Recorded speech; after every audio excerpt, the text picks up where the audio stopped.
Mr. Christopher with Funkatopia, and I'm sitting with members of Yo Mama's Big Fat Booty Band. What? I guess we'll start over there with Mary. You guys can introduce yourselves. Hi, I'm Emma Funk, Mary Francis, play keyboard. Greg Hollowell, playing saxophones and flute. Alright. Lee Allen, plays drums. JP Miller on guitar, vocals. Alright. So, you guys just got done doing a successful show here in Atlanta. It was an amazing show. Wow, I didn't even keep track of time, but I think you guys got started about 10:45, and next thing you know, I looked up, it's 1 o'clock in the morning. But do you guys feel like it was a good show, or? Yeah, we had a good time. You know, Atlanta always has a lot of energy, so it's our first time in this venue too, Terminal West. So we had a lot of fun with everybody. Enough fun that after they turned the house music on for 20 minutes, we decided that people were still dancing, and we would come on and do a second encore, a late night booty band hip hop review, all Dr. Dre, straight across the board. That was amazing. That, you know, funk bands don't just have to play funk every now and then. We get to dip into some other elements, and we're all from the MTV era, so that's awesome. Yeah. So you guys got a new album, Doing It Hard. We do, brand new album. When that finally hit? Oh, we got a new member. Introduce yourself. Derek. PBR Johnson. Working on an endorsement. Look, Snoop's got like endorsement with Frito Lay's. I would like to at least have an endorsement with PBR. There you go. Speaking of PBR, Doing It Hard hit March 27th. So we've been working with it for a minute, and it's getting out there, and we're really happy with it. Do you think that you were able to capture a lot of the live feeling? Because I think that's one of the things that people always say about you guys is that, you know, when you see yourself live, it's just when you see yourself live, it's you guys are just amazing. But something about trying to capture that sound that happens to a lot of bands. They don't feel like they can capture the sound correctly or capture the energy that they want to be able to capture on recording. Do you guys feel like you accomplished that at all? This last record we recorded basically completely live. We tracked a 2-inch tape down with DJ LaStan in Miami. We tracked a 2-inch tape. We also did half-inch tape. We went back and forth between the 8-track half-inch machine, which is lower fidelity, and the 2-inch machine, 24-track. But we all played live. We all recorded live. The horns tracked on one microphone that blended themselves in like by ear, and we really tried our best to capture the live aspect of what we do, because I feel like that's what we do day in, day out, and to be able to capture that in the studio is the goal. So, like, doing it off the tape and doing it all live, we felt like it was the best way to capture what we knew, you know. So that's what we attempted, and I feel like we were pretty successful at that. I would say we spent more time capturing the proper vibe on this album than just matching up the sounds, getting everything the way that we really wanted it, more so than any other project that we've worked on. We had more options. DJ LaSpan has all sorts of fun gear for us to mess around on, and definitely recording the tape, and then ultimately putting it onto vinyl was a really cool milestone as far as all of us, getting those records in the mail. The first ones, we all pulled them out and we were sitting there looking at them and smelling them, and it was exciting getting our music out on the vinyl, because once we actually put it on the record player and listened to it, you could hear the true sonic difference between that and just listening to the MP3s. It definitely smells better than the MP3 too. Definitely smells better than the MP3. I gotta say, MP3 like no scent at all. It's not very tangible. Yeah, I mean, and I've always wondered about that. I mean, because I think that back in the day of like the old music. I mean, when bands like Stevie Wonder's band and everything, and the Beatles, there was no MP3 alternative. No. I mean, it was just you sold albums, and so the money you made was hard. And so I mean, how is the revenue generation working for you guys on the MP3 side of I things? think it's a different breed, hands down, different breed. Like you have to look at the whole. Everything is cool. You look at 60s, 70s, and you say, okay, in any year you could have Hendrix on top of like a completely different sound, Aretha Franklin, or any of those cats, but DJs used to spin that.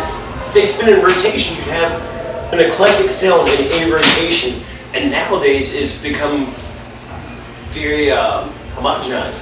It's very tight fit. Whereas one day, like you look at 20 years ago, country music does not sound like country music nowadays. Country music of the past compared to now, you'd say, wow, country music sounds like rock and roll. Rock and roll kind of sounds like country. Or sometimes you have crossover where country gets in that pop. And that makes it more difficult for airplay, I think, for airplay and for just getting to the masses. And so it takes more effort on an individual basis for any artist. It doesn't matter if you're country, folk, indie. It takes more for musicians to actually make something pop. There are thousands upon thousands upon thousands of killer bands out there that if they were played on radio, they were played on mainstream radio, would probably blow up in a heartbeat, just like that. Yeah, but because you don't have that outlet, that used to be the outlet. That's the reason why, I remember when I was growing up, we were hearing One Nation Under. I can't tell you how many albums I think that George Clinton sold, but I'm willing to bet it was a boot. But it was a bootload, and it's a completely different beast to tackle now, and now you have to be way more creative. Marketing yourself on top of being creative about being musical. Like you have to have those kinds of brain working. No, but it's an interesting beast to tackle. Like we pull our hair out a lot of times. All 6 of us, all 7 of us, including our tour manager, sit there and we pull our hair out and we say, how do we get more people? Like we look at charts probably every day. I know you look at Facebook, I look at YouTube, we all look at charts and say, oh man, today we have 109 viewers that we had to look at our video. And we're all about looking at this. And back in the day, you didn't have that. Right. It was all album sales that like dictated what you were going to do next. Right. If you put out a single and it was getting 2 plays, a day on a radio station, then you're like, okay man, people aren't responding to this and they're not calling in. Nowadays, it's like, you look at it and you say, well, we have X amount of views on such and such a song, we have X amount of views on such and such a song. I guess this is where we need to move towards. And it is. Well, I think the beauty of it is back in the day, you had to have some sort of label behind you to have music out there at all. And today, you just have to put it out there. Mm-hmm. It's up to you. It's in your hands. DIY kind of thing. And it's either going to be good music or it's not. And people are going to be able to decide that rather than a label deciding that for you, which they still do. Of course, that's what you have on your radio. Yeah, unfortunately, right. Yeah, and then you have the beauty of what's going on today. Is that all you got to do is you got to do it and then you put it out there yourself. Right. So it's cool. It's good and it's bad. I think there's a lot more good things to it than there are bad things. So really, because it puts the power of getting it out to people in your own hands rather than being at the mercy of whoever's deciding whatever label is going to pick up whatever band they pick up, or whoever's deciding what that sound is going to be at that time. And that's why you gotta do it hard. You gotta do it yourself, you gotta DIY. You gotta do one. You gotta do it hard. Bless you. No rest. Because acronyms are very popular these days. Yes, they are. Gotta live by it. YOLO. Live. You got a YOLO or a LOLO or Speaking of acronyms, let's talk about just for a second. Let's talk about yeah, we can do that. We can talk about Bong. Big old nasty get down. So, how many of you guys were involved in? Were all of you pretty much involved in Bong, or just? Scan the room. Start with this guy over here. Hey. Yeah, Big Old Nasty Get Down. We had Derek Johnson was in Big Old Nasty Get Down. And We had our hair spirit. Theo Johnson. There. yeah, and So- myself, we were all down. The whole thing, the original sessions were down in New Orleans, and it started off with probably 30 people down in New Orleans, in and out of the studio, maybe even more. I don't know. And it was a fun thing. It was a first project that a lot of the booty band.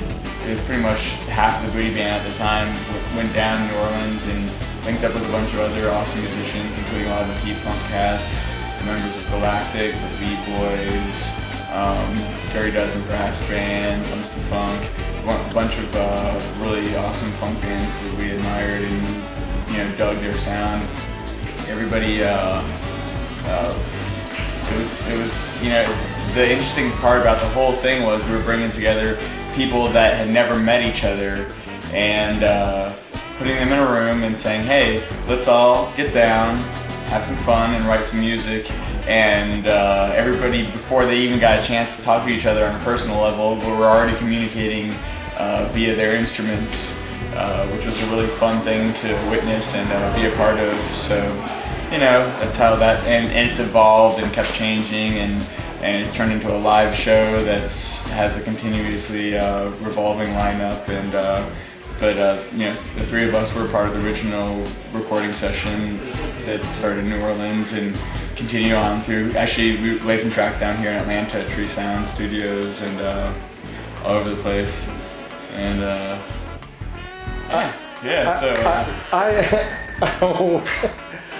I'm interested to see exactly how this is going to pan out. When you said you guys were going to try to put something together for the road in October, what's all involved with that? We've done a couple shows, and it's probably the most insane moments I've ever experienced in my life. We required a lot of help from a lot of people. Everybody pitched in, and between hotel rooms and flights and rehearsals, getting all these people together, all these different musicians from all these different groups, it was sheer insanity. And we've had a few shows, and it's been a good time. But it has also the different elements. We've done some stuff on the East Coast and some stuff on the West Coast. But like I said, with a continuously revolving lineup, it's kind of a being that continues to morph and continue on regardless of who's involved. My partner John Heinz out in California is holding down the fort, while we're traveling around the country with the booty band doing what we do. Any possibility that that's going to hit Atlanta? We'll see. Hopefully so. Hopefully once the the whole touring scenario gets going, the album's going to be coming to print really soon here, and right now it's available on iTunes, but we'll see. We'll see how P-Funk did it. They traveled around with 30 plus people, 40 plus people. I don't even know. That crowd somehow never, they pulled it off. If they can love. pull it off, maybe we'll see what happens. Yeah, one thing though to keep in mind is the booty band is hitting Atlanta on the regular, so we'll be back soon. Yep, you guys just did Sweetwater 420, and I guess that was awesome, by the way. We're sorry to interject, but I had to because that was a good time. Mm-hmm. So if Bong hits the road, Mary, you gonna be involved? She's got to be involved. Yes. I get the official move. Of course. The idea is to involve all the musicians that are.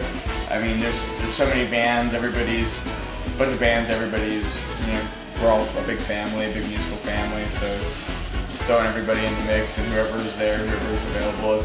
Booty Band's doing shows. They all nice to get down. Everybody's going to be involved. Well, and we'll kind of finish things out. You also mentioned that you had a remix album. Yeah, we have a remix album coming out at the end of July, kind of to commemorate our 10-year anniversary. We started in 2002. We're looking at 2012 right now. It's been 10 years, and so we decided to try something we've never done before. And we have a bunch of local musicians and DJs doing a remix album with a bunch of the songs off of a new album. So we're really excited. We've heard a couple of mixes. They're coming in every day now, and the whole thing should be ready by the end of July. And it's kind of exciting hearing all of our stuff cut up and put that together in a different way. We've never done any remixes or anything like that. So it's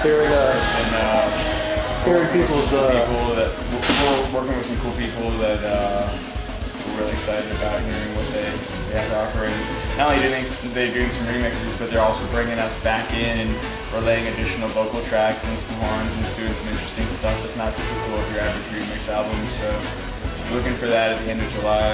And then we're also like halfway into our next album, which we'll release next March, or next sort of early spring sort of area.